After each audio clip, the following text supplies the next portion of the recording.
I'm just going to make a quick video on how to make a whip cracker, because I see a lot of videos and it seems like it's really hard for everybody.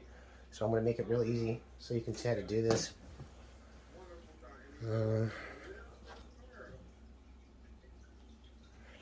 Alright, so you start out with this Kevlar string.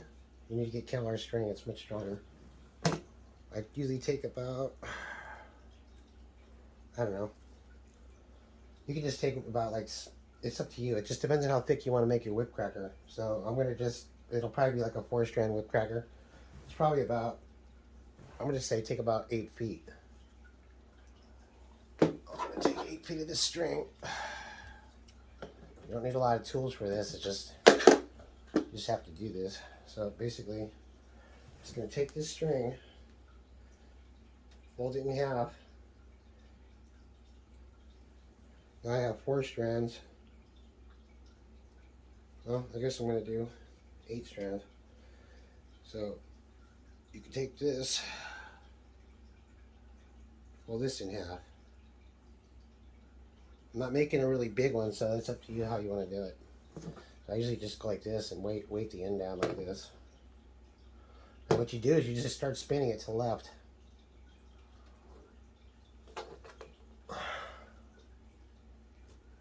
Just keep spinning it. You're going to spin this thing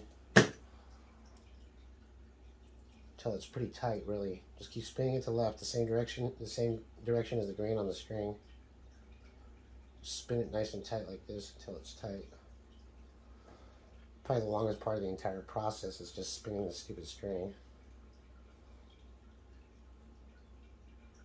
This is the real easy way to do it. You could do it with all these strands, or you could have left it. You didn't have to fold it over one more time. You could just spin this up and do it that way, but I'm trying to get this a little shorter and a little thicker. So just keep spinning it. This until it's nice and tight. You don't want to overspin it. You just want to spin it to where it's pretty much twisted. Okay. And then what you're going to do, you're going to take this twisted end. Once you get it to where you want it, basically just take your finger around the middle area and just kind of get this around the same distance. Just let it go. Pretty much. You don't have to let it go like that. You can kind of control it a little better than that. That's kind of a little lazy right there. Basically, that's your whip cracker right there.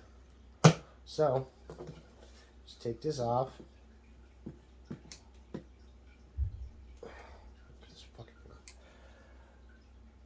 Take this off.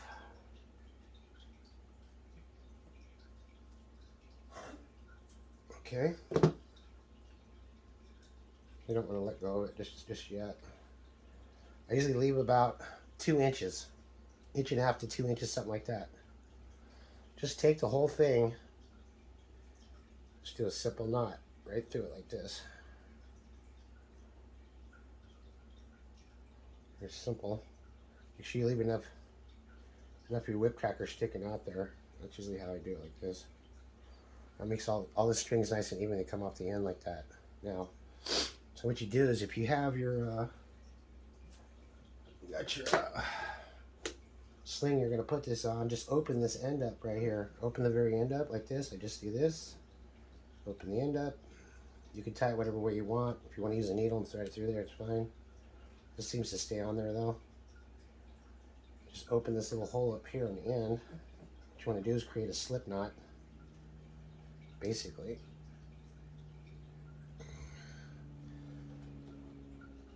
Put that around where you want it. Stick your knot through it.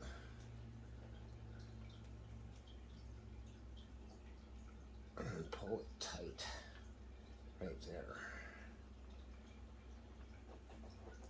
Now you have the whip cracker pretty much done. All you got to do is, it usually stays on there too. I've put these on, they don't usually come on.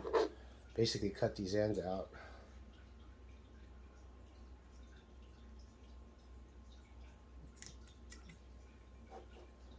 It's not perfect, but that's, I mean, this is pretty much the way you do it. It's easy.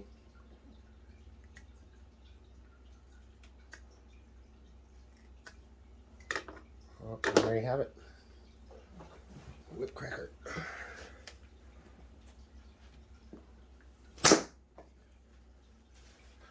That's it.